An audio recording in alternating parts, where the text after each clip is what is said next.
commander of the post and currently the chief of staff for North Carolina. I'm here with Paul Bell, the post commander of Indian Trail Post 2423, the James B. Crump post. We are all gathered here today to celebrate the life of Jack Campbell, husband, father, pawpaw, a comrade, and most of all, a friend. We will now have our opening prayer by Post Chaplain Don Blankenburg. Everybody stand up and uncover.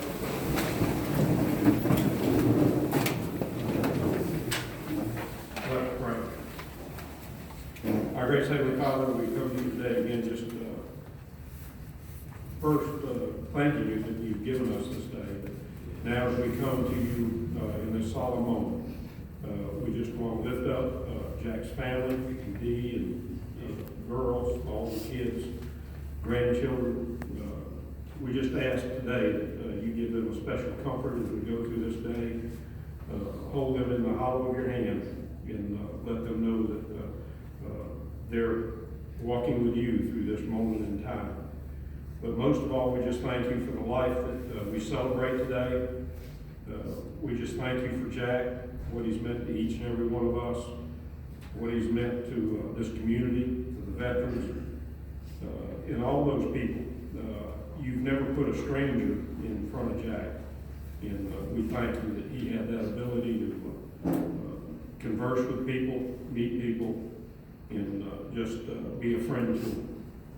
But also today, we just ask that you'll also lead us in what we need to do. We thank you that Jack, we know where he's at today. There's no more breathing problems, no more walking, he's running. He'll be playing golf. We just thank you that we have that assurance to be absent from the body is to be present with you. And we just thank you that you've given him that new body. And we just pray that when it's our turn, our name is written in the Lamb's Book of Life, and that again one day we'll see Jack and all those loved ones that have gone on before us. So as we go through this day, we just pray that everything that we say will be pleasing unto you, and that as we lift up the proceedings here today, that Jack will be remembered, and we'll just bring honor and glory to his name as well. But now, most of all, again, just give comfort to the family as we go through this time. Be with each and every one of us. And we ask these things in your Son's precious name. Amen. Well, it would be fitting while the world's still standing. Ethan, thank you. Jack would be a little upset if we didn't do the Pledge of Allegiance. So let's everybody stand with the flag. Present arms. I pledge allegiance to the flag of the United States of America and to the republic for which it stands, one nation, under God, indivisible, with liberty and justice for all. Order, arms. You may be seated. Many of you know from watching the parade with Jack, he gave a little upset if we didn't respect the flag. So I'm going to turn the floor over to Paul Bell to have some words about Jack. Thank you, Tim. Dee, Campbell family, it's an honor to be here with you today. And Jack was my friend and brother, and I love him. I met him about 10 years ago in Manuka, and I had a veteran's hat on, and he said, "You served in the military?" And I said, "Yeah." He said, "Well, you ought to come join the VFW." And I thought, that's something I could do in my 50s or 60s, because I've been a VFW before, and you had to cut your way through the smoke. And I ended up coming for the raffle we had, and I was pleasantly surprised that this post was smoke-free. And there was Jack. He greeted me, and he remembered me. I was like surprised about that, and he's like, "Can I get you to join?" And I said, "Yeah, this is a great post." And I saw camaraderie that I missed in the military, and I just, something touched me deep down, and I think Jack's was the starting point of that. And I saw how much he cared for me, and I really missed camaraderie in the military, and I didn't understand that before. And over the next 10 years, I had several experiences with Jack. Not one humorous anecdote comes to mind, but several memories, particularly when I assumed the commandership of this post. It's a lonely job, and Jack was an encourager. He would pick with you, but he encouraged you at the same time. And he would call me and ask if there's anything to do, because he knew how lonely it is to be commander. And he would encourage me and give me advice, and he mentored me, and I appreciate that so much. And I'm so sorry for your loss. I've been praying for y'all, and I'll continue to do so. And we'll be here for you guys in the day to come. All of these men and women here are here for you guys. And thank you for allowing us to do this for you. And, all right, thank you.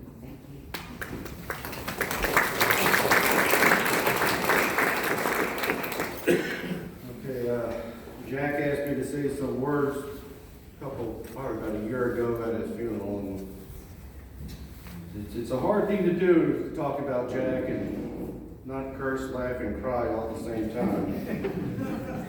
Jack was the first person I met at the post after a 4th of July parade here about 9 or 10 years ago, and he comes flying across the street with his old coupe with a big old nose and says, "Young man, you need to join the VFW."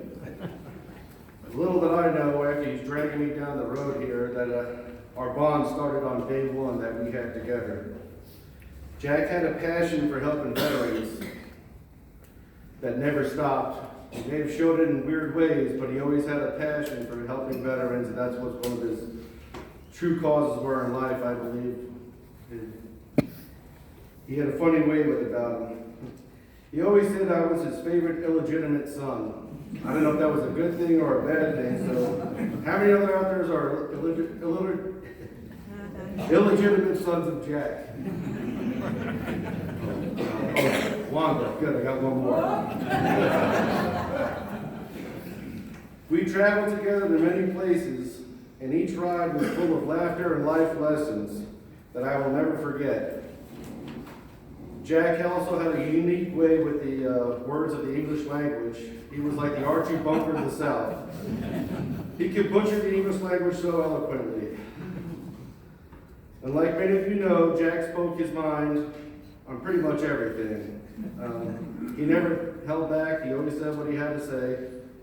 I used to say to him, "Jack, I believe the filter might be a little clogged on this one. You might need to change it out a little bit between your mouth and your brain sometimes." But he always meant well, and he really never meant any harm. But that was just Jack. He, like I said, he always had something to say. And sometimes we always didn't see eye to eye on everything. But at the end of the day, we always hugged it out, and we stayed friends. He'd call me, and we'd still talk it out and hash it out, but at the end of the day, we always were close with each other. Jack had a heart that cared about his friends. When we were in Charlotte for the National Convention, and Mr. Crump received his 100% after 70 years from the VA, Jack was so emotional with tears that somebody else got 100% and was so happy it was Mr. Crump, and I remember him punching me in my arm and saying, "Attaboy," but I said, "Jack, I just have to go to the bathroom, so can you let me go?" But he was just so proud and had so many tears. Also, when I received my first All-American Award, for All-American Commander Award off the stage in New Orleans, Jack was the first one there off the stairs like a proud father to give me a hug and make sure we took pictures. And of course, he was crying. I looked at him, I said, "It's only one, don't worry, Jack, I can't catch up to you." And of course, he never let me forget how many he had. And of course, there was always the Panther games. If you ever went to Jack with a Panther game, we sat through them. A couple of years we went, a couple different times a year we went, a couple different teams we would go see play. And we'd walk the park, wherever he could find parking or he thought was a nice way to walk, we would do it. And right before we get to the gate, he'd turn to me and look at me and say, "All right, Yankee boy." He would give me a speech. "I don't care where you're from or who you're rooting for, but you better be rooting for the Panthers." And when he gave me tickets to go to games to bring somebody else, I had to give the same speech. Boy, don't forget who to root for, and root for the Panthers. Otherwise, you never go to another Panther game again. And he used to say that he had spies in where the seating area was, so I really wasn't too sure. His passion for many things came from the love of his family. His wife, Dee, always wanted to make sure she was taken care of. His daughters, and of course, the grandchildren. Jack had loved all his grandchildren. So I'm going to close it with, Dee, if you ever need anything, we're your family and we're still here. All you have to do is pick up the phone and call us. Thank you. David Beautry, we'll put you on the spot. You're going to sing some songs so I can get off here.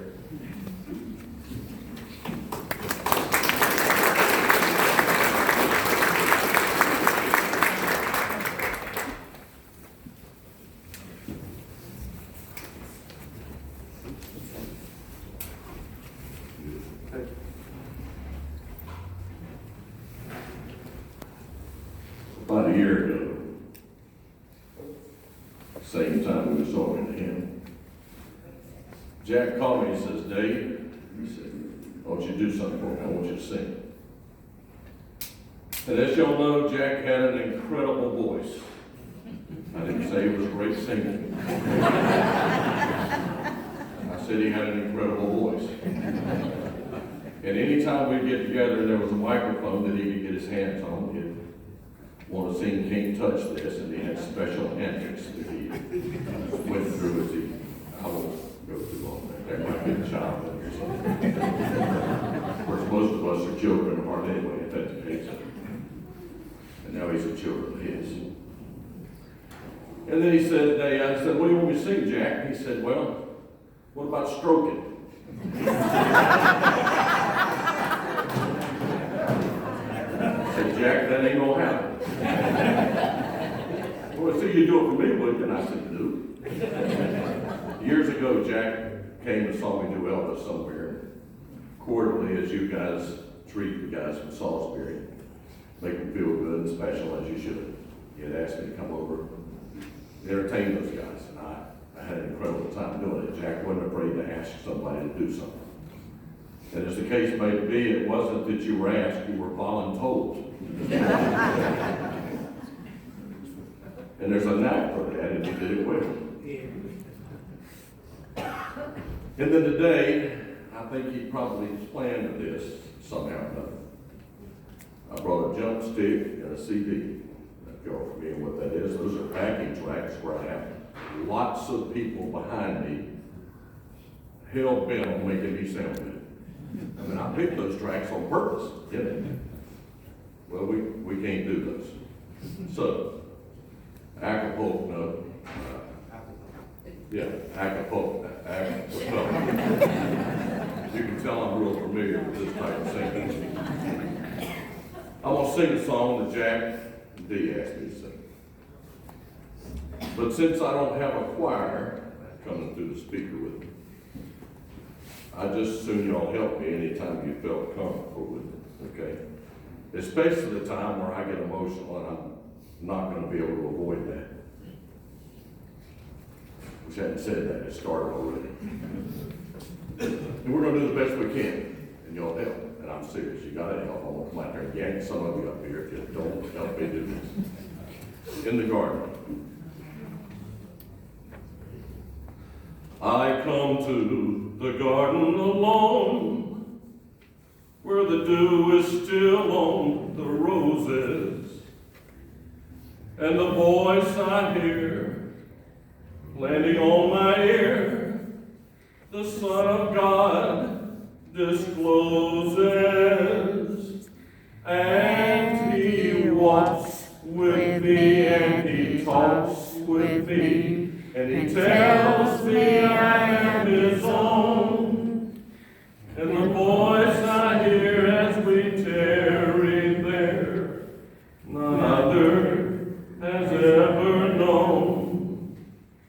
He speaks, and the sound of his voice is so sweet, the birds hush their singing, and the melody that he gave to me the Son of God discloses, and he walks with me, and he talks with me, and he tells me I am his own, and the joy we share as we tarry there, none other has ever known. Jack, we love you. I know you did that on purpose, but your choir was out here singing to you. I hope you heard us good and well. Dee, thank you for the honor. I love that man like y'all did. Very special. Thank you.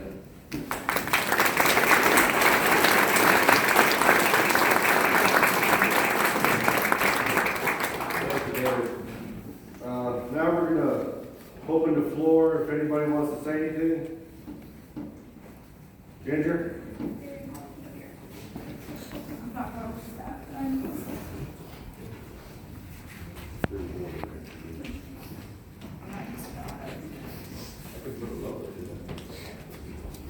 As many of you know, I'm Jack's middle child.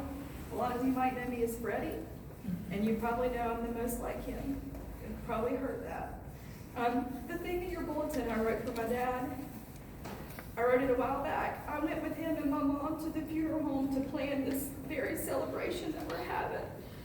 And as he planned things just as he would, I learned a lot as he sat there and talked. I will speak for us because I'm sure I can. The VFW was a very much part of his life, and sometimes I'm going to be honest, I was jealous of it. I didn't understand it. I didn't know why he was here so much and why he needed to be here so much until that day that we sat there and planned his funeral. And I learned so much, and I learned that he needed this just as much as you guys needed this, that he needed the camaraderie, he needed the respect that he deserved when he got back from Vietnam. I'm sure all these other soldiers deserve when they come back home. I learned that it healed him. It healed him. As I said in that message that I wrote, we didn't talk about it. Growing up, we didn't talk about this at all. We didn't watch war movies. We didn't ask questions. We didn't do firecrackers. We didn't do fireworks. Anyway, we didn't wake him up. We never woke Dad up. And it wasn't until he started coming to the VFW on a regular basis that we could really tell that he healed. It healed him. It healed his hurt. It healed what he experienced. And like I said, there were many times that we were like, he's at the VFW. You know, we were really, honestly, like I said, we didn't like it. We were like, why is he not with us? But I know this is where he needed to be, and I know this is what he needed, even to this day. I don't know if many of you heard that his very last nurse in the hospital was a male nurse that was a veteran.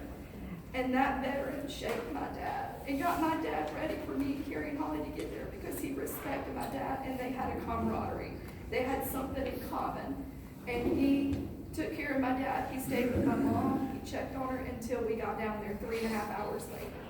And that's how my dad would have wanted it. To his very last dying breath, he was able to talk to a veteran and share his passion, his love for this country and for those that serve this country. And I know that my boys will respect and honor the flag and this nation and everything that it stands for because of what my dad did. And he wants to make sure that that carries on. And he wants other boys and girls and children to understand the sacrifices that you guys have made for this country because a lot of kids don't know it. They don't understand it. They don't know it. So I want to thank y'all for sharing Dad with us and being there for him and helping him heal and doing what we couldn't because we didn't know what he went through. We didn't understand it. So I want to thank y'all. And I know he loved, if you met my dad, I know he was a butthole. And honestly, he got the three of us together probably around the same time he was doing everybody else. He just wanted us three girls down at the beach. And he apologized to us for some things. We made our amends. We made our amends. But one of the things he said, he said, no, I don't want y'all to get up and say something bad about me. But Carrie looked at me and said, Dad, I'm going to let everybody know, because if they didn't already, you were a butthole. That's not what she said. But the funny thing is his very first grandson my son Lawson, when he first tried to say pawpaw, it came out butthole. So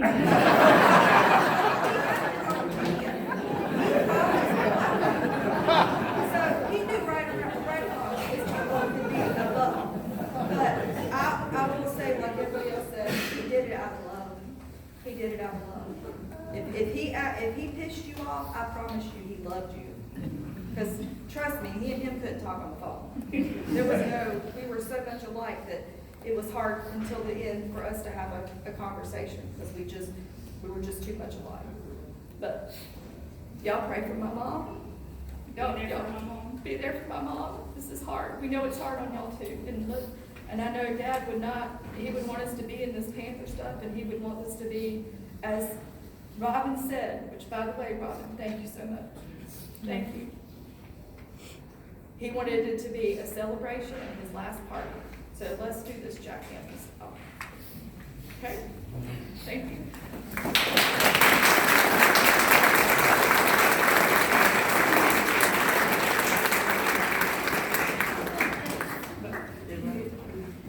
Okay, is there anybody else that would like to say anything nice about Jack?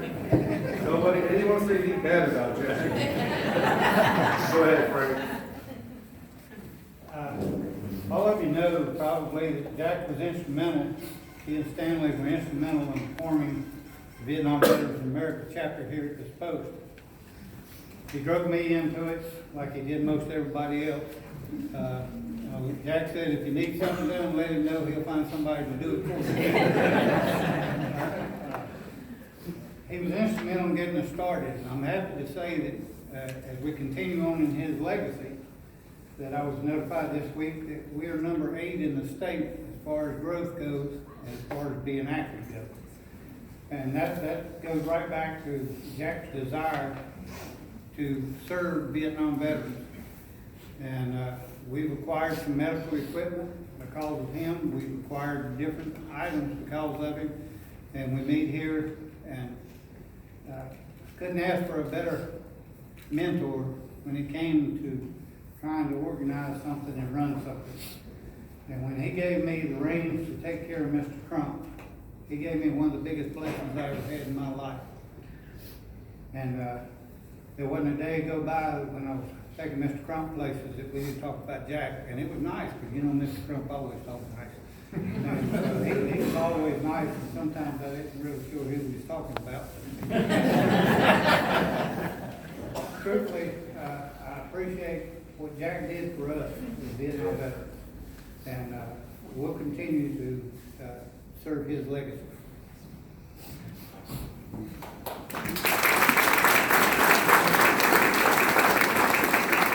Anybody else like to say anything about Jack? Yes, I'm Tommy Burnett. Jack and I were friends for over 60 years. I'm sorry, Tom. He's talking about, we'd play basketball till 2 o'clock in the morning. That's honest to God truth. We would spot my brother and his brother 50 points and play to 100, and we never lost. Jack, not only was Jack a great person, Jack was a good athlete, very good. And he loved it. That's why he loved the Panthers. But I will tell you this, I can't count the trips I've been on with my brother. The first thing he would ask me would be about one of my children, as soon as I got in the truck. And then, of course, we'd start, and he would start telling me about all his family, even our family problems, because we were that close. I mean, you can't be that close to somebody and say, well, we're going to have these fights, these feuds. It didn't happen. Jack was always right. That's the God's truth. But you knew not to argue with him because you'd be there for a little while. But we didn't need to argue. We just compromised and loved each other. I could call him on the phone as a grown man. I would say, Jack, I love you, before I hung that phone up. And the last time I called him, I forgot to tell him, and I said, hold on, Jack, hold on. I said, Jack, you know I love you. He said, Tommy, I love you. And I want that to stay that way. I mean, as far as a person, you find me one that would help more people than him, it don't exist. He loved this place. He loved all veterans. And we'd even take Mr. Crump with us golf tournaments. And Mr. Crump, he didn't know what golf was hardly. But we'd get up at like 8 o'clock in the morning. Well, Mr. Crump done walked 2 miles probably. And he said, where you boys been? You know, but that was an experience also. That's how much Jack cared about people. And just remember, he would do anything in the world for anybody in this room.